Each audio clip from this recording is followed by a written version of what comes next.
बलरामपुर के हैं नाम से पहचान हो, गौरा चौराहा बोले आ गई तूफान हो।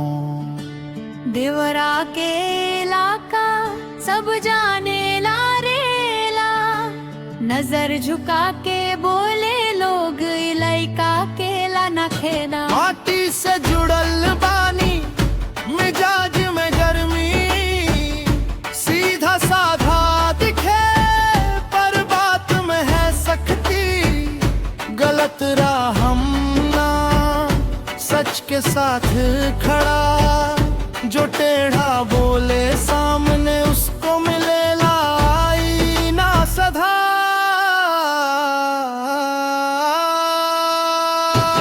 बलरामपुर के हैं नाम से पहचान हो, गौरा चौराहा बोले आ गई तूफान हो।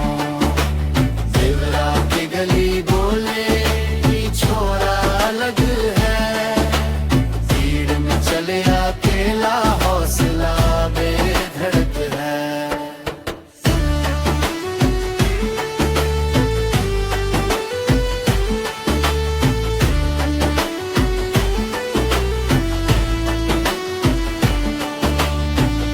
न डर ना झुकाव अपनी शान में रहते, सही बात बोले जब भी तब इतिहास लिखती।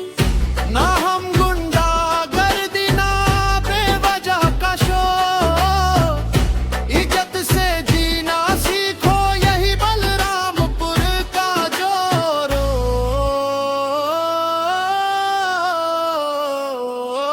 बलरामपुर के हैं नाम से पहचान हो,